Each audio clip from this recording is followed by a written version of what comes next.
بسم الله الرحمن الرحيم يسبح لله ما في السماوات وما في الأرض له الملك وله الحمد وهو على كل شيء قدير هو الذي خلقكم فمنكم كافر ومنكم مؤمن والله بما تعملون بصير خلق السماوات والأرض بالحق وصوركم فأحسن صوركم وإليه المصير يعلم ما في السماوات والأرض ويعلم ما تسرون وما تعلنون والله عليم بذات الصدور ألم يأتكم نبأ الذين كفروا من قبل فذاقوا وبال أمرهم ولهم عذاب أليم ذلك بأنه كانت تأتيهم رسلهم بالبينات فقالوا أبشر يهدوننا فكفروا وتولوا واستغنى الله والله غني حميد زعم الذين كفروا أن لن يبعثوا قل بلى وربي لتبعثن ثم لتنبؤن بما عملتم وذلك على الله يسير فآمنوا بالله ورسوله والنور الذي أنزلنا والله بما تعملون خبير يوم يجمعكم ليوم الجمع ذلك يوم التغابن ومن يؤمن بالله ويعمل صالحا يكفر عنه سيئاته ويدخله جنات تجري من تحتها الأنهار خالدين فيها أبدا ذلك الفوز العظيم والذين كفروا وكذبوا بآياتنا أولئك أصحاب النار خالدين فيها وبئس المصير ما أصاب من مصيبة إلا بإذن الله ومن يؤمن بالله يهد قلبه والله بكل شيء عليم وأطيعوا الله وأطيعوا الرسول فإن توليتم فإنما على رسولنا البلاغ المبين الله لا إله إلا هو وعلى الله فليتوكل المؤمنون يا أيها الذين آمنوا إن من أزواجكم وأولادكم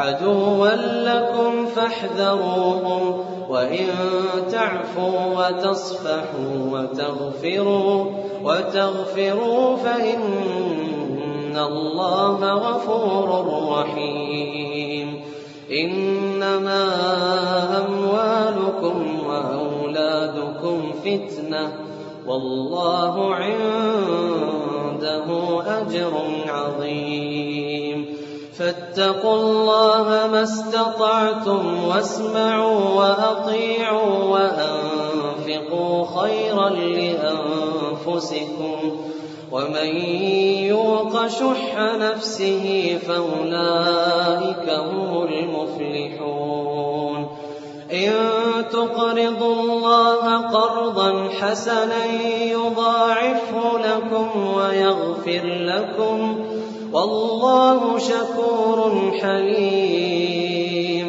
عالم الغيب والشهادة العزيز الحكيم. الحمد لله والصلاة والسلام على رسول الله وعلى آله وصحبه ومن والاه. رب اشرح لي صدري ويسر لي أمري واحلل عقدة من لساني يفقهوا قولي. اللهم لا سهل إلا ما جعلته سهلا وأنت تجعل الحزن إن شئت سهلا. Chers frères, chères sœurs, assalamu alaikum wa rahmatullahi wa barakatuh. Nous revoici pour un nouveau live que nous consacrons toujours, comme vous le savez, une fois par semaine, le vendredi soir. Et comme d'habitude, je vais commencer, Inch'Allah, par le rappel de notre soirée, qui sera suivi par la question de cette soirée, ainsi que nous enchaînerons plutôt ensuite sur des questions qui nous intéressent pour cette séance de live, Inch'Allah. Je commencerai par ce live, par ce rappel. Le prophète sallam, dans plusieurs hadiths, nous a parlé d'un phénomène qui fait d'ailleurs partie des petits signes de la fin des temps. En fait, ce phénomène, ou ce petit signe de la fin des temps, alamatun sughra, il l'a appelé irtifa' al-asafil, l'élévation ou la prédominance des gens insignifiants. Effectivement, nous remarquons, en ces temps dans lesquels nous vivons, nous remarquons vraiment de plus en plus que des gens insignifiants, que des gens qui n'ont ni sagesse, ni expérience, ni connaissance, des gens qui malheureusement souvent sont marqués du sceau de l'insolence dans leur comportement et leur conduite, ils occupent de nos jours le haut du pavé. Ce phénomène, déjà signalé par le prophète sallam comme étant l'un des signes de la fin des temps, l'un des petits signes, je le rappelle, de la fin des temps, ce phénomène a connu un véritable essor, ou je dirais même une expansion, une explosion à travers les réseaux sociaux. Il n'est pas rare de voir des gens ouvrir des chaînes YouTube et raconter des choses, des niaises, des choses qui n'ont ni queue ni tête. Et le plus dramatique dans cette histoire, et je ne parle pas que d'une chaîne YouTube qu'il pourrait créer, ça peut être TikTok, ça peut être Snapchat, ça peut être n'importe quel autre réseau social. Le plus étonnant, le plus frappant, et je dirais même le plus inquiétant, c'est de voir des gens les suivre. Des gens cliquer qu'ils aiment alors qu'ils n'apportent rien d'intéressant, ni à la société, ni à l'humanité. Et c'est ça qui est inquiétant. Et j'ai parfois envie de dire que c'est la voix de ces gens-là, de ces gens insignifiants, qui n'apportent ni sagesse, ni savoir, ni savoir-faire, ni expérience. C'est souvent leur voix à eux qui, hélas, se fait le plus entendre dans le fracas des réseaux sociaux d'aujourd'hui. Alors, que faut-il faire? Faut-il se soumettre et se résigner à cette situation et considérer cela comme étant une fatalité parce que le prophète sallam nous a parlé qu'il s'agit ou qu'il s'agira de l'un des signes mineurs de la fin des temps? La réponse est non. Nous nous devons toutes et tous, à chacun bien évidemment à son niveau, nous nous devons de contrer ce courant. Et parmi les façons de contrer ce courant, il y a entre autres de ne pas les suivre, pour commencer. De ne pas leur accorder de considération. Parce que hélas, ces gens se nourrissent et nourrissent leur page, que ce soit Facebook, que ce soit YouTube, Snapchat, TikTok ou autre réseau social. Ils se nourrissent par la curiosité qu'ils suscitent auprès d'un large public. Et souvent, hélas, les gens, lorsqu'ils se rendent sur ces pages ou sur ces comptes, très souvent, c'est plus par curiosité, pour voir ce que raconte un tel ou une telle. Souvent des bêtises. Et pour cette raison, je pense que la meilleure manière de limiter les méfaits de ces gens qui impactent la société, hélas, la meilleure façon de le faire, c'est tout simplement de les ignorer. De les ignorer, de ne pas les considérer, de tourner son regard plutôt vers des pages, vers des comptes qui comportent du contenu utile, qu'il soit religieux ou profane, peu importe. Le plus important, c'est que le contenu est utile. C'est qu'il m'apporte quelque chose, il me permet d'évoluer, il me permet de cheminer, il me permet aussi de m'épanouir, d'apprendre de nouvelles choses qui me seront profitables et utiles dans l'absolu. Ça, c'est une première façon de faire. La deuxième façon de faire aussi, ce sera de contrer ce courant qui fait des ravages à travers les réseaux sociaux en soutenant justement les pages Facebook, YouTube, les chaînes YouTube, les comptes, que ce soit sur Insta ou Snapchat, TikTok ou autres, ces pages, ces comptes, ces chaînes qui apportent du contenu bénéfique.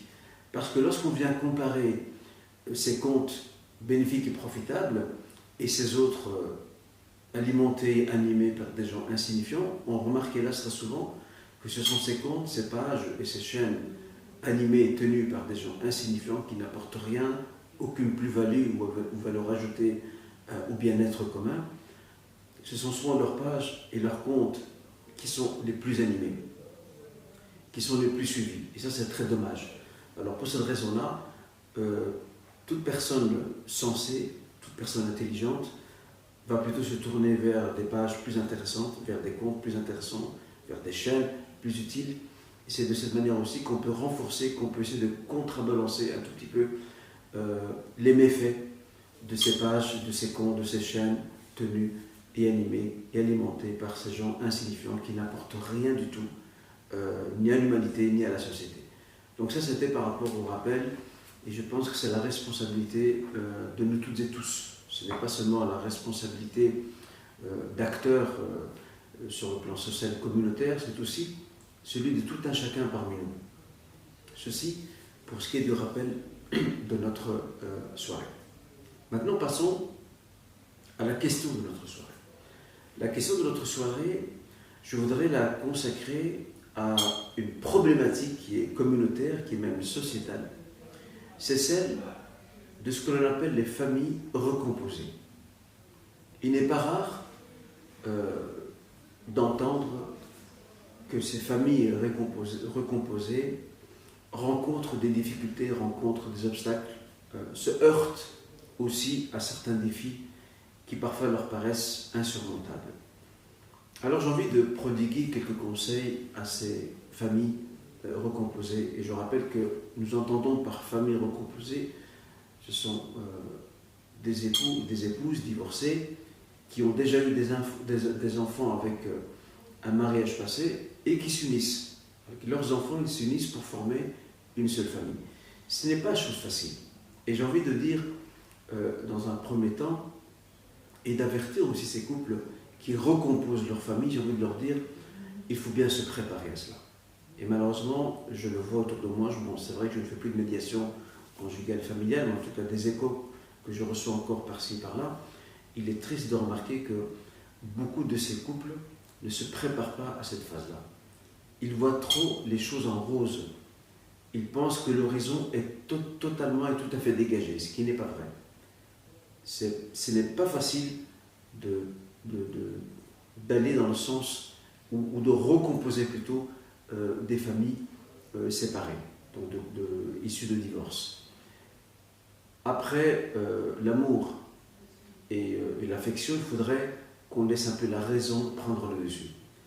Je ne dis pas que l'amour doit être écarté, mais j'ai envie de dire que l'amour doit être aussi régulé par la raison. Il faut mettre en avant la raison pour voir de quelle manière ce couple qui va ramener chacun de son côté, chacun des deux conjoints va ramener ses enfants pour en faire un seul foyer, qu'est-ce qu'il faut mettre en place, quel cadre faut-il ériger pour assurer, Inch'Allah Ta'ala, une pérennité à cette nouvelle vie de famille. Et je le dis, je le répète, malheureusement, très souvent, les couples concernés s'arrêtent malheureusement souvent à des promesses, s'arrêtent parfois aussi à une inconsidération quant à la question critique que constitue la recomposition des familles, ou tout simplement prennent les choses tout simplement à la légère. Et pour cette raison, chers frères, chères sœurs, permettez-moi de proposer quelques conseils que je me permets de partager avec vous vraiment sur le grill et de façon assez rapide. D'abord, la première chose, c'est de discuter de tout cela en amont. De discuter clairement de tout cela entre les deux concernés, entre l'époux, enfin le futur époux et la future épouse. Et de ne rien cacher. Parfois aussi, il arrive que certains conjoints cachent certaines informations. Par exemple, ils cachent à leur futur conjoint que l'un des enfants a certaines déviances, il est suivi, ou alors la police est déjà venue à la maison, etc. Vous voyez. Donc, quelque part, on n'a pas envie, on ne veut pas dévoiler certaines choses parce qu'on croit à tort que c'est une affaire privée, mais ce n'est plus une affaire privée lorsque on lie sa vie et celle de ses propres enfants à celle d'un autre homme ou d'une autre femme. Ce n'est plus, à ce moment-là, on n'est plus dans la vie privée. Là, on est vraiment dans une vie familiale où on partage tout. Ça, c'est la première chose. Donc, viser la transparence et la clarté depuis le début. Et mettre tout sur table, de manière à ce que l'autre partie puisse faire de même ou réfléchir pour savoir s'il doit, oui ou non, faire le pas en avant. Alors, pourquoi certains préfèrent omettre ces détails importants qui pourraient peser dans la balance de la vie de cette famille recomposée? Soit parce que, comme je le disais à l'instant, ils considèrent ce détail comme étant de l'ordre privé. C'est comme si ce parent disait, ça c'est entre moi et mon enfant. Mon nouveau conjoint ou ma nouvelle conjointe n'a pas entré là-dedans. Et ça, je tiens à le rappeler, c'est une erreur de penser ainsi. L'autre raison aussi qui pourrait expliquer ça, c'est l'amour aveugle. C'est la crainte que ce futur conjoint ou cette future conjointe se refroidisse et ne donne pas suite au projet de pouvoir s'unir et se mettre ensemble. Et parfois, cette peur et cette gêne d'essuyer encore un échec fait que certaines personnes disent « je vais gérer ça entre mon enfant et moi-même et je ne vais pas mettre ça sur table et Inch'Allah, avec le temps, les choses vont s'arranger ». Le problème, c'est que l'avenir, personne ne peut le garantir. L'avenir, on ne sait pas de quoi il est fait. Et c'est pour ça qu'il faut absolument, depuis le début, coûte que coûte, être clair et faire preuve d'une totale transparence. Ça, c'est le premier conseil que j'ai envie de donner. Le deuxième conseil, c'est que lorsque on partage une vie commune, lorsque deux conjoints se marient et partagent cet espace commun de vie familiale recomposée, il faut savoir qu'ils vont aussi partager leurs responsabilités. Et c'est là que le bas blesse, dans le sens où il y a parfois des conflits qui naissent entre un conjoint et une conjointe. Pourquoi? Parce que l'époux fait des remarques sur l'attitude de l'enfant de son épouse, ou l'inverse, et c'est mal pris. En fait, il n'y a pas lieu à se sentir vexé. Parce que si cet époux ou cette épouse est là, c'est dans le but de s'entraider pour éduquer leurs enfants ensemble. D'accord? Maintenant, peut-être une remarque qui mérite d'être mise en avant, ce qu'il ne faut pas faire, ce qu'il ne faut surtout pas faire, et ce qu'ont fait certains frères et certaines sœurs, c'est de critiquer l'éducation. Ça, c'est un manque de tact. Parce que lorsqu'on critique l'éducation du style dire à cet époux, à cette épouse, ouais, vraiment, je trouve que tu es très laxiste, tu as mal éduqué ton fils ou ta fille, c'est vexant. C'est vexant, et je dirais même c'est très réducteur, parce que cet époux, ce nouvel époux, cette nouvelle épouse, ne sait pas ce qu'a enduré ce conjoint dans le passé avec son ex-époux, épouse. N'est peut-être pas au fait de tous les détails du contexte et des circonstances qui ont amené à cette situation-là. Donc on doit toujours s'inscrire dans une forme de relativité. Troisième conseil que j'ai envie de donner aussi à ces familles recomposées, j'ai envie de leur dire que la vie n'est pas facile. La vie n'est pas facile, ce qui signifie qu'il faut absolument partager ensemble les joies, le bonheur, mais aussi les difficultés. On ne peut pas imaginer qu'un conjoint dise à son épouse « écoute, ça c'est ton problème, tu tires ton plan avec ton enfant, moi je ne me mêle pas de vos affaires ». Ça, ce n'est pas possible. L'époux ou l'épouse qui rencontre une difficulté avec son enfant dans le cadre de cette famille recomposée a envie de trouver du soutien, de trouver un appui de la part de son conjoint. Donc il faut s'entraider. Et enfin, un dernier conseil que j'ai envie de donner, Charlotte Ala, d'ailleurs, à ce sujet, je ne le cache pas, mérite même carrément d'en faire carrément une conférence, tellement c'est une thématique qui est d'actualité dans le milieu communautaire, je dirais même plus que cela, dans notre société. Et enfin, la dernière chose que j'ai envie de dire, c'est qu'il faut aussi viser à avoir un traitement équitable de ses enfants. Il ne faut pas que les enfants d'un conjoint se sentent différenciés par rapport aux enfants de l'autre conjoint. c'est une seule famille, c'est vrai que les parents sont différents, c'est une seule famille, il faut travailler à souder les liens. Après, bien évidemment, il y aura certains problèmes qui peuvent se poser par rapport au fait qu'il y ait des garçons d'un côté, des filles de l'autre. Mais le plus important, je pense, le plus important, c'est de voir comment composer une relation qui soit saine au sein de ce foyer. Comment faire en sorte que ces enfants se sentent chez eux, malgré qu'ils ont des parents tout à fait différents. C'est cela qu'il faut voir. C'est ça qu'il faut absolument regarder de près. Et le traitement équitable entre tous les enfants, sachant que maintenant on a affaire à un époux et une épouse, fait partie des clés de voûte qui pourront assurer, Inch'Allah, à cette famille recomposée, bi'idhnillah, le bonheur, la stabilité et la réussite pour les jours à venir. Voilà ce que je tenais à dire par rapport à cette question de la soirée touchant aux familles recomposées. Et j'ai envie de dire en guise de conclusion et d'inviter les couples qui s'apprêtent justement à recomposer leur famille, j'ai envie de leur dire, soyez très sereins et surtout soyez très rationnels. Ne laissez pas vos sentiments, qui peuvent être légitimes, vos sentiments envers votre futur époux ou future épouse, ne laissez pas vos sentiments vous aveugler. Et ne pas voir devant vous que vous allez recomposer une famille avec vos enfants et ceux de votre conjoint, et que la recomposition ne se fait pas toujours avec gaieté, n'est pas toujours facile, n'est pas toujours aisée. Elle se prête aussi à des conflits, à des tensions, à des moments d'incompréhension. Et c'est pour cette raison qu'il faut déjà se préparer à cela et savoir dans quelle direction on va aller ensemble.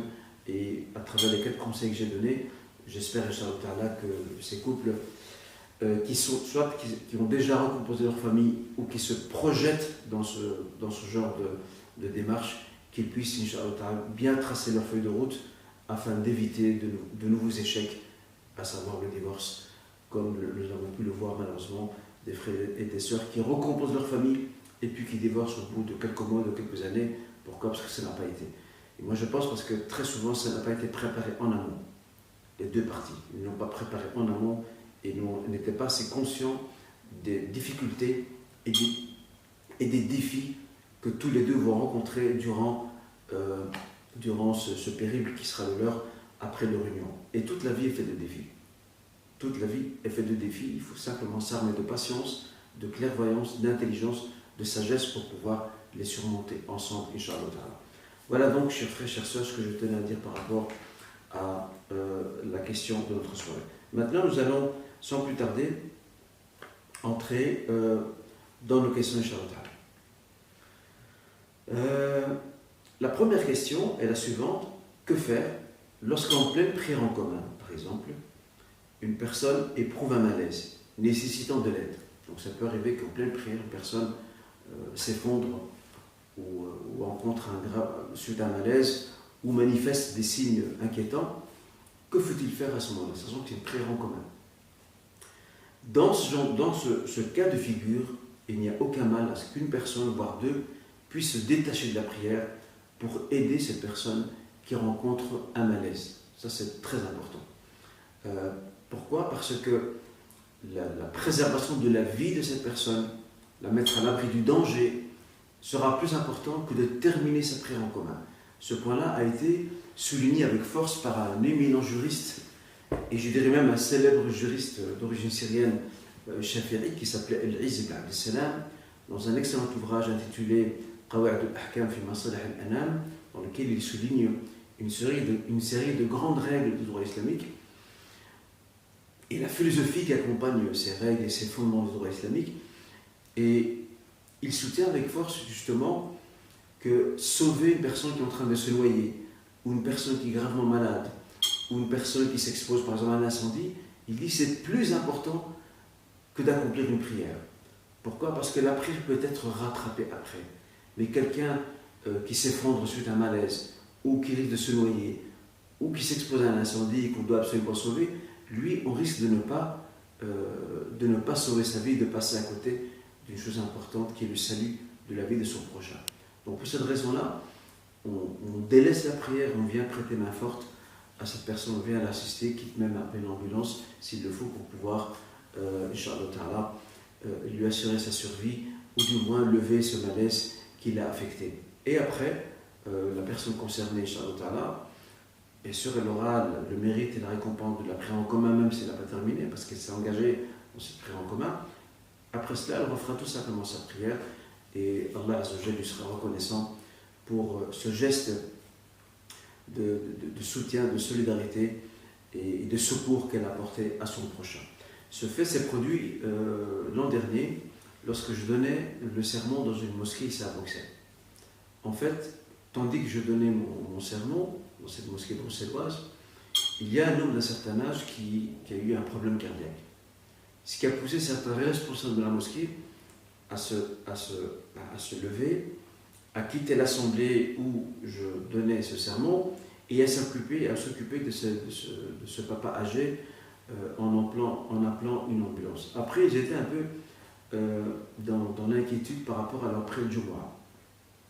Alors j'en ai écouté, c'est vrai que maintenant que vous êtes sortis et que vous êtes occupés de ce papa, et que nous, entre-temps, nous avons célébré la prière du Jumu'ah, nous avons prié les fameuses 2 rak'at. Ce qui est certain, Inch'Allah Ta'ala, c'est que le mérite de la prière du Jumu'ah, elle leur sera comptée. Parce qu'ils étaient présents depuis le début, ces responsables. Ils ont dû quitter l'assemblée pour s'occuper de ce papa qui a eu un malaise cardiaque. Qu'en est-il de leur prière de Jumu'ah? Je leur ai dit, il est clair que là, vous devez la prier en 4 unités et pas en 2. Parce que vous n'étiez pas présent au moment où nous l'avions accompli. Donc il n'y a pas de contradiction. Le mérite et la récompense, Inch'Allah, est là, parce qu'ils étaient présents depuis le début. Mais il y a une darura, une nécessité qui les a poussés à interrompre leur présence durant la prière vendredi pour aller s'occuper de ce papa qui a rencontré ce fameux malaise. Voilà par rapport à cette première question. Donc on peut interrompre une prière lorsqu'une nécessité se présente, comme dans le cas d'une personne qui rencontre un malaise à titre d'exemple. Des gens continuent par habitude et probablement par peur aussi à pratiquer la distanciation sociale pendant la prière en commun. Qu'en pensez-vous? Je pense qu'il faut un peu de pédagogie pour expliquer à ses frères ou à ses sœurs que maintenant que les mesures sanitaires ont été levées, il n'y a pas lieu, Inch'Allah, à s'inquiéter et qu'ils peuvent prier de manière rapprochée. Bien sûr, ces personnes peuvent toujours porter un masque si elles veulent davantage se prémunir ou si peut-être elles se sentent fragiles et qu'elles ont peur au contact d'autres personnes de choper un virus ou autre chose. Il n'y a pas de souci. Mais on ne peut plus maintenir les rangs distancés comme ils l'étaient durant la période du Covid. Pourquoi? Parce que la période du Covid, c'était une période de nécessité. C'était une darura. Or, cette nécessité maintenant est pratiquement levée, alhamdulillah. Ensuite, j'ai envie de terminer, Inch'Allah, la réponse à cette question par souligner à quel point le prophète sallam insistait pour que les rangs soient bien alignés. Nous avons ce hadith rapporté par le Bukhari Muslim, dans lequel le messager sallam disait Sawu sufufakum wa atadilu. Alignez vos rangs et veillez à ce qu'ils soient bien droits. Dans un autre hadith, le prophète sallam dit Istawu wa la takhtalifu, fa takhtalifa qulubukum. Veillez à aligner vos rangs et ne divergez pas sur l'alignement de vos rangs, car ce sont vos cœurs qui vont diverger. Regardez comment le prophète sallam a mis en lien le côté physique, qui est l'alignement des rangs, et le côté spirituel, qui est celui des cœurs. Donc si des rangs sont divisés, les cœurs se divisent également. Ça crée parfois des tensions entre les gens. Donc il est important ici de travailler à aligner ses rangs pour qu'ils soient bien droits. Et regardez à quel point le prophète sallam était soucieux, lui et ses successeurs, parmi les compagnons, étaient soucieux d'aligner ses rangs. Il est relaté aussi que le messager sallam utilisait même des flèches. D'accord, des flèches, à l'époque, vous savez, on tire à l'arc, des flèches pour s'assurer. Donc, il levait la flèche, il veillait à s'assurer que le rang était bien droit, en fonction, bien sûr, de la longueur de la flèche.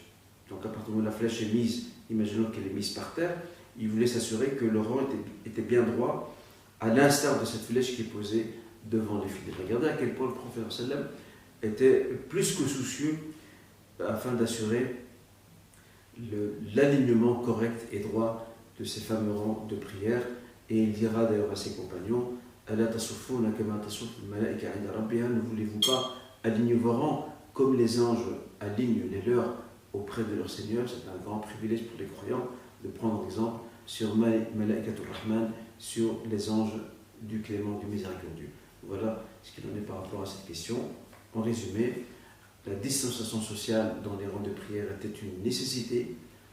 La nécessité, et c'est une règle de droit, la nécessité a été levée, les choses sont revenues à la normale, on revient à une situation normale qui essaie d'aligner à nouveau nos rangs comme nous le faisions autrefois. Alhamdulillah.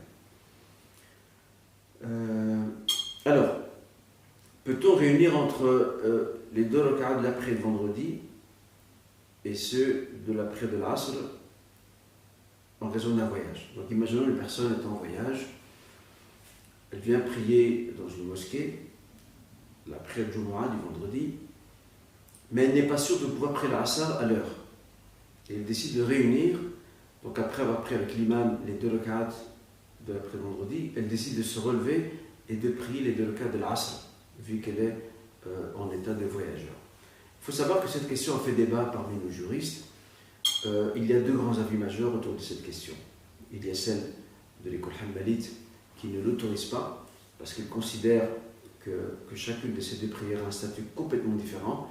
Ils ajoutent aussi comme détail important, ils disent qu'il n'y a aucune obligation pour le voyageur d'accomplir la prière vendredi. Rien ne l'oblige. Et vu que rien ne l'oblige, il n'y a pas lieu à réunir les deux rak'at du Jumu'ah avec ceux de l'Asr. Pour eux, ça n'a pas de sens, sachant qu'il n'y a pas d'obligation de réunir, plutôt de célébrer la prière du Jumu'ah lorsqu'on est voyageur. Ça, c'est dans les grandes lignes le premier avis. Le deuxième avis, qui est celui de la majorité, al-Jumhur, qui lui va dans le sens contraire, qui va dans la permission de réunir les deux rak'at du Jumu'ah avec les deux de l'Asr. Quel est leur argument? En fait, ils ont un argument qui est tout à fait logique. Ils disent c'est vrai que la prière du Jumu'ah n'est pas obligatoire pour un voyageur, c'est vrai. Mais si un voyageur a quand même envie d'assister à une prière de vendredi dans une mosquée, il a quand même envie d'y assister. Pourquoi l'empêcher de réunir cette prière-là avec l'Asr? Et ils vont plus loin. Ils disent que prier deux rak'at pour un voyageur comme l'Asr, c'est une dérogation. C'est une rukhsa parce qu'il est voyageur. Donc pourquoi ne pas faire en sorte qu'il puisse aussi réunir les deux prières, sachant que la prière de Jumu'ah, on appelle ça en arabe al-badal, c'est un substitut, ça remplace les 4 rak'at de celle de Dhuhr. Donc ça remplace. Et vu qu'on peut raccourcir les prières de Dhuhr lorsque nous sommes en voyage, eh bien, les deux rak'at qui remplacent la prière de Dhuhr, à savoir celle de Jumu'ah, peuvent prendre leur place dans la même dérogation lorsque nous sommes en voyage.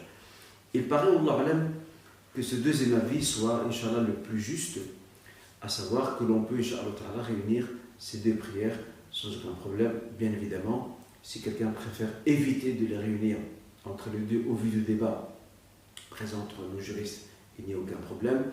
Si quelqu'un sait, par exemple, qu'il va pouvoir prier l'Asr à un autre moment et qu'il sera toujours en temps, de préférence, attendre ce moment-là pour pouvoir effectuer cette prière, à savoir celle de l'Asr, Inch'Allah.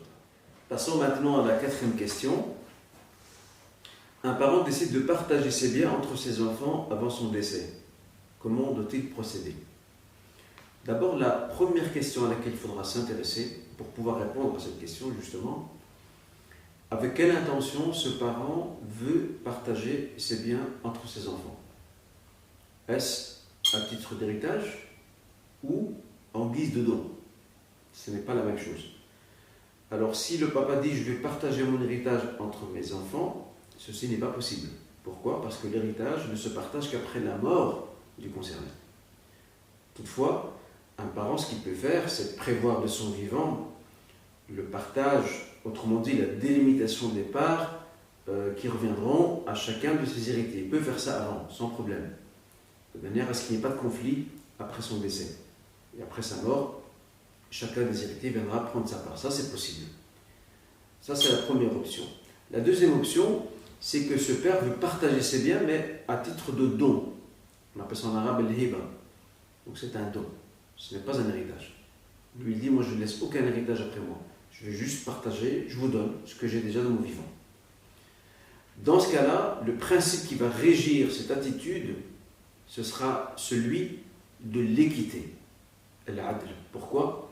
Parce qu'on ne peut pas faire de différence entre les enfants au moment du partage. D'accord ? Pardon, au moment de la donation. On ne peut pas faire des différences. Les enfants prendront tous la même part. À ce sujet, nous avons un récit, un fait, qui a été rapporté par le Bukhari Muslim d'après le compagnon An-Nu'man ibn Bashir. Ce compagnon, An-Nu'man, relate un fait touchant à son père, Bashir. Son père Bashir s'était présenté auprès du prophète sallam avec son fils An-Nu'man et il dit au prophète sallam: ô messager de Dieu, je voudrais te prendre comme témoin quant au fait que je vais donner à mon fils Nu'man tel et tel bien. Le prophète lui demande: as-tu d'autres enfants? Le compagnon répond oui. Le prophète sallam dit: dans ce cas, cherche un autre témoin que moi. Inni la ashhadu ala jawr. Je ne peux pas être témoin d'une injustice. Et dans une autre version du hadith, il lui dit: voudrais-tu que tes enfants te traitent tous au même niveau et de la même façon en termes de bonté, et de piété filiale? Le compagnon répond oui. Et là, le prophète de lui dire, sallam, idan la taf'al. Dans ce cas, n'agis pas ainsi. Donc là, on voit que le prophète sallam insiste quant au fait qu'il faut, dans le cadre d'une donation, qu'il faut partager cette donation, qui n'est pas un héritage, je rappelle, le partager équitablement entre tous les enfants. Reste un point. Un parent peut décider de donner un peu plus à un enfant ou à quelques enfants par rapport à d'autres. Si c'est justifié, bien évidemment, et s'il considère que ces enfants-là ont plus besoin ou sont dans le besoin par rapport aux autres. Mais le mieux, pour ce parent, le mieux sera toujours de concerter les autres enfants et surtout de les aviser de manière à ce que ça ne crée pas de la jalousie et de l'animosité entre eux. Et généralement, lorsqu'il y a concertation entre parents et la fratrie, ça peut, Inch'Allah, très bien se passer. Et de cette façon, alhamdoulilah, ce père évite les conflits qui peuvent surgir après sa mort, et ô combien ils sont nombreux malheureusement dans de nombreuses familles qui s'entre-déchirent à cause de l'héritage souvent. Et je dirais même parfois des parents qui, par maladresse, laissent certains biens à des enfants au détriment d'autres, et ça crée une bombe à retardement qui ne tarde pas à exploser après la mort de ce parent, et que Dieu nous préserve de cette situation. Voilà pour ce qui est de ce point-là, Inch'Allah. Nous passons maintenant à la cinquième question. Prier dans la salle de prière d'un hôtel se trouvant en face de la mosquée sacrée de la Mecque a-t-elle le même statut au niveau de la récompense des 100 000 prières que de l'accomplir à l'intérieur de cette même mosquée? Il faut dire qu'il y a eu un débat autour de cette question entre les savants. Ils ont deux avis majeurs. Le premier avis dit que la prière doit se faire uniquement dans la mosquée. D'accord ? Dans la mosquée, il se base sur le hadith du prophète qui dit que la prière de la mosquée al-Haram, donc la mosquée sacrée, équivaut à 100 000 prières. Donc pour eux, ils prennent le hadith à la lettre en disant que le messager a bien parlé de mosquée al-Haram. Alors que cette mosquée soit l'ancienne mosquée avant l'agrandissement ou la mosquée actuelle, pour eux c'est pas important. Le plus important, c'est l'essentiel étant que le messager parle de mosquée. Il faut dire aussi en passant, rappelons aussi en passant, que la mosquée a été agrandie et que l'agrandissement de la mosquée ne date pas de notre époque d'aujourd'hui. Elle a été agrandie même après la mort du prophète par les 4 califes bien guidés et à travers l'histoire de l'islam jusqu'à nos jours. Donc pour eux, le prophète parle de mosquée, ce qui signifie qu'en dehors de la mosquée, nous n'avons pas ce mérite des 100 000 prières pour une prière accomplie là-bas à la Mecque.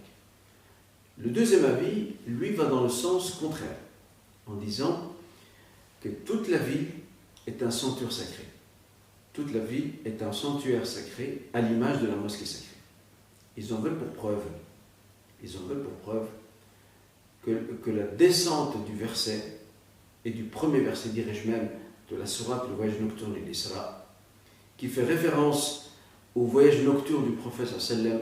Subhanalladhi asra bi'abdihi laylan min al-masjid al-haram ila al-masjid al-aqsa alladhi barakna hawlah. Gloire à celui qui fit voyager de nuit son serviteur de la mosquée al-Haram jusqu'à la mosquée de Jérusalem. Le voyage nocturne du prophète sallam ne s'est pas fait à partir de la mosquée sacrée. Il s'est fait à partir de la maison de Hani dans laquelle résidait le prophète sallam au moment de son voyage nocturne. Ils en veulent pour preuve, les savants qui soutiennent cette deuxième opinion, ils en veulent pour preuve que ce fait-là démontre que toute la ville représente un sanctuaire sacré. Ce qui n'est pas tout à fait faux, même si après il y a eu débat entre les juristes. Qu'est-ce qu'on entend par sanctuaire sacré? Ça c'est encore un autre point sur lequel je ne vais pas m'attarder parce qu'il est trop long à expliquer. Quoi qu'il en soit, nous dirons ici que le mieux, le préférable, c'est de tout faire pour prier au sein, à l'intérieur même de la mosquée, voire dans l'esplanade, parce que pour certains savants, l'esplanade est une jonction de la mosquée. Ça c'est le mieux, c'est le meilleur. D'ailleurs, la personne qui se rend là-bas pour faire l'Umrah, c'est une personne qui a eu l'intention de s'y rendre, qui a économisé de l'argent, qui a dû concentrer des sacrifices, il y a le voyage, il y a toutes les incommodités qui peuvent accompagner son périple pour se rendre là-bas. Ce serait dommage qu'il rate cette occasion d'être plus près de cette mosquée sacrée, de se retrouver dans un étage d'un hôtel juste en face de la mosquée de la mosquée al-Haram, à prier dans cette salle de prière Moussala que l'hôtel met à disposition de ses visiteurs. Ce serait un peu dommage. Donc le mieux, Inch'Allah, pour être le plus proche de la meilleure récompense de ces 100 000 prières, c'est de prier à l'intérieur ou alors, au moins, comme je viens de le dire, aux limites de l'esplanade. C'est toute une question d'organisation, de sortir tôt de l'hôtel, ou voire même de ne pas quitter la mosquée si on est à l'intérieur pendant quelques prières, parce que parfois lorsqu'on sort de la mosquée, on a du mal à y revenir parce qu'il y a trop de monde. Voilà ce qu'on peut faire, Inch'Allah Ta'ala. Être le plus proche de ce qui est demandé, c'est mieux que de se retrouver, d'avoir dépensé autant d'argent, consenti autant d'énergie pour se retrouver à prier dans une salle d'hôtel, comme si on prierait dans n'importe quelle salle d'hôtel ailleurs, même si on se trouve quand même à la Mecque. Voilà ce qu'on peut dire par rapport à ce point-là. Alors, quand dois-je sacrifier pour la naissance de mon enfant et quand dois-je offrir le repas à cette occasion? Donc la fameuse aqiq. D'abord, nous allons commencer depuis le début. Nous dirons, Inch'Allah Ta'ala, que le premier jour de la naissance de l'enfant, c'est à partir de ce moment-là que l'on calcule les fameux 7, 14 ou 21 jours. Ça, c'est le premier point. Deuxième point. Pour calculer ce jour, il faudra aussi faire attention au moment où l'enfant est né. Est-il né avant le coucher du soleil ou après le coucher du soleil? Imaginons qu'il est né un samedi, par exemple, à 15h. S'il est né le samedi à 15h, donc il est né avant le coucher du soleil. Donc le samedi est le premier jour de naissance de l'enfant. S'il naît ce même samedi, mais après le coucher du soleil, là, il sera né le dimanche et pas le samedi. Pourquoi? Parce que le calendrier lunaire hégirien fait débuter le nouveau jour après le coucher du soleil. D'accord? On dit, dans le cas du samedi ici, après le coucher du soleil, on dira Laylatul Ahad, c'est la nuit du dimanche. D'accord? Donc ça, déjà, ça c'est le deuxième point sur lequel faire attention. Troisième point. La Sunna préconise de pouvoir sacrifier soit le 7e, le 14e ou le 21e jour. Ça c'est la Sunna. J'ajoute un critère très important, dans la mesure du possible. Parfois il arrive que des frères ont un problème de conscience. Pourquoi? Parce que le 7e, le 14e ou le 21e jour, lorsqu'ils veulent venir sacrifier à l'un de ces moments-là, l'abattoir est fermé, ou alors il y a une liste de rendez-vous et celle-ci est complète, et on leur dit non, ce n'est pas possible, il faudra venir soit un jour avant ou un jour après, voire 2 jours après. Et là, parfois, certains frères ont un problème de conscience en pensant avoir mal agi. Je leur dirais, vous n'avez pas mal agi, vous avez fait le mieux que vous pouvez. Seulement, ce qui arrive parfois, c'est que certains frères s'y prennent un peu à la dernière minute. Il faut prendre ses précautions en amont, d'accord, en fonction de ce qu'on décide, 7e, 14e, 21e. Faire ça en amont. Parfois, même en prévoyant ça en amont, il peut arriver que malgré tout, malgré toutes ces précautions, toutes ces mesures prises, on ne tombe pas sur le 7e, ni sur le 14e, ni sur le 21e, pour des raisons purement administratives liées, ou logistiques et organisationnelles liées à l'abattoir même. Dans ce cas, ce n'est pas grave. Si c'est un jour après ou un jour avant, ce n'est pas trop grave. Ça reste une sunna recommandée par le prophète sallam. C'est toujours bien de le faire, je le rappelle, c'est pas parce qu'on parle de sunna qu'on doit nécessairement la délaisser. C'est toujours bien de le faire, mais c'est toujours en fonction de nos capacités, de nos moyens, de nos possibilités. Et en prenant, je le rappelle une fois de plus, toujours les précautions en amont. Le repas, et ça aussi c'est une confusion que l'on trouve chez beaucoup de gens. Beaucoup de gens pensent que lorsqu'ils sacrifient en faveur d'une bête, en faveur de deux bêtes, en faveur de leur enfant, je rappelle la aqiqa, le sacrifice est un droit de l'enfant, c'est une façon de l'honorer. Beaucoup de gens pensent que si je sacrifie, le jour même, le soir même ou le lendemain, je dois faire un repas familial pour partager la joie avec la famille et les proches. Pas nécessairement. Il faut bien distinguer entre le repas qu'on nous offre et le sacrifice. Le plus important, c'est le sacrifice. Le repas, il peut se faire plus tard, quelques mois plus tard, sans aucun souci. Ou encore, si on a affaire à une famille qui n'a personne ici, en Belgique par exemple, qui vit seule, elle peut très bien imaginer offrir le repas à une mosquée par exemple, ou carrément, pourquoi pas, ça doit rester une dernière option, c'est de mandater dans un autre pays pour sacrifier au nom de la aqiqa, au nom de leur enfant. Mais je dirais plutôt que cette option-là doit rester toujours la dernière. Toujours privilégier l'accomplissement de la aqiqa dans la contrée où on réside. C'est beaucoup mieux, Inch'Allah, et certainement ce sera beaucoup plus méritoire, bi'idhnillah. Voilà pour ce qui est de cette question. Un époux avait convenu, comme dot avec son épouse, de lui offrir le hajj, le pèlerinage. Puis il décéda, avant la réalisation de cet engagement. Que faut-il faire? Si le mari décède, ce qu'il a promis à son épouse, à savoir financer son pèlerinage en guise de dot, restera une dette à son actif même après sa mort. L'épouse a le choix entre deux choses. Soit elle abandonne ce droit, chose qu'elle peut faire sans aucun problème. Ça vaut aussi pour n'importe quel type de dette. Une personne un créancier peut abandonner une dette. Et voilà, je te l'efface. C'est possible aussi. Tout comme elle peut la réclamer.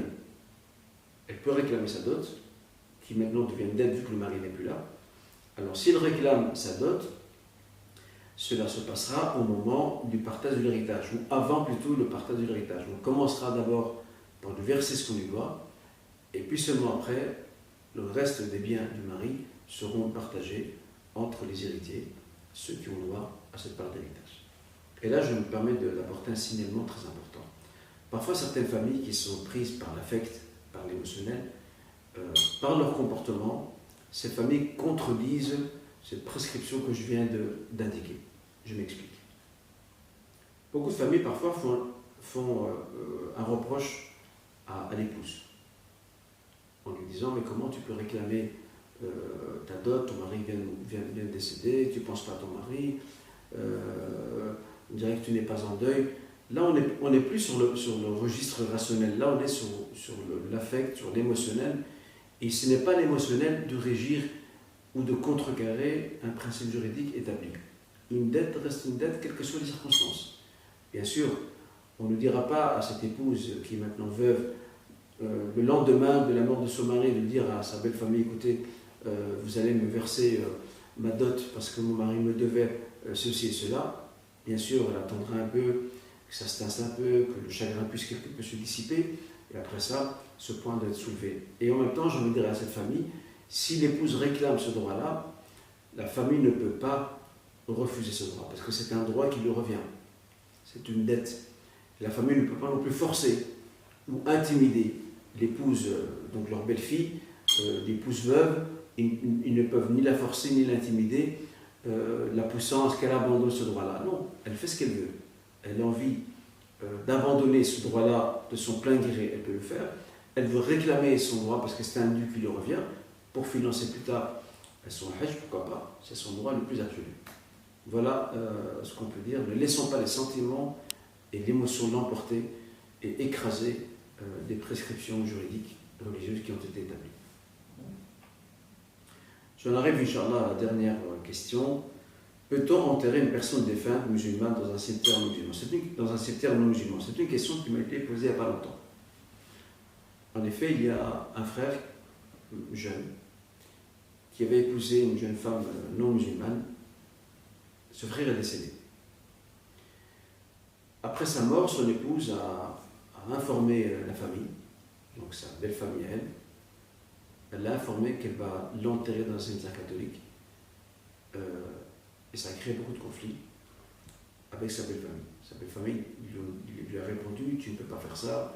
Notre fils ou notre frère était musulman, il doit être rentré dans un cimetière musulman. Et c'est là que l'épouse a avancé deux arguments. Elle leur a rétorqué que premièrement, c'est son mari, et elle a plus de droit à exercer sur son mari défunt que la famille.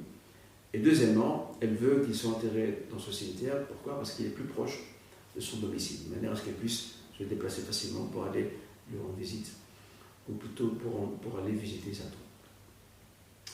Moi, je dirais dans un premier temps, et là je m'adresse à ces frères qui ont épousé des jeunes femmes non musulmanes, qui sont chrétiennes ou juives, j'ai envie de leur dire, chers frères, la vie n'est pas entre vos mains. Prenez vos précautions. Agissez en amont. Il y a beaucoup de frères qui négligent cet aspect-là et qui laissent derrière eux des conflits en perspective entre leurs épouses, leurs enfants et leur famille, parents, frères et sœurs. Ces frères-là, à partir du moment où leurs épouses ne sont pas musulmanes, ils doivent prévoir déjà qu'en cas de décès, ils seront enterrés dans un cimetière musulman pour éviter les conflits comme celui que je viens de vous indiquer. Ensuite, je tenais à souligner une chose qui me paraît très importante.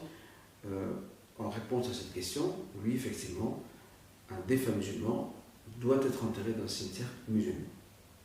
Tout comme on enterre un défunt juif dans un cimetière juif, un défunt catholique dans un cimetière catholique, protestant dans un cimetière protestant, orthodoxe dans un cimetière orthodoxe, bouddhiste dans un cimetière bouddhiste. Nous n'avons jamais vu un défunt bouddhiste être enterré dans un cimetière juif, ou le contraire, ou un catholique être enterré chez un protestant. Chose que nous n'avons pas vue. Pourquoi? Parce que chacun veut se retrouver dans le cimetière où se trouvent celles et ceux qui partagent les mêmes convictions que lui. Et pour ce qui nous concerne, cette pratique date de l'époque du prophète sallam. Depuis l'époque du prophète sallam jusqu'à nos jours, et on appelle ça dans le droit musulman ijma' al-amali, un consensus pratique. Depuis l'époque prophétique jusqu'à nos jours, l'usage a toujours voulu que les défunts musulmans soient enterrés dans un cimetière musulman, d'accord, avec celles et ceux qui partagent leur foi et leurs convictions. Tout comme on le voit aussi dans d'autres communautés et d'autres traditions spirituelles et philosophiques qui enterrent leurs morts avec ceux qui partagent leurs mêmes convictions et croyances, ce qui est logique. Donc, en résumé, on ne peut pas enterrer un musulman dans un cimetière non musulman. Voilà donc la réponse à cette question. Wallahu a'lam. Je tenais à vous remercier pour votre suivi de ce live. Je vous souhaite une agréable soirée, une bonne fin de semaine, et qu'Allah Azza wa Jal vous préserve, vous accorde le meilleur de ce que vous souhaitez. Et je vous donne rendez-vous, Inch'Allah, au prochain live. Barakallahu fikoum. Wassalamu alaikum.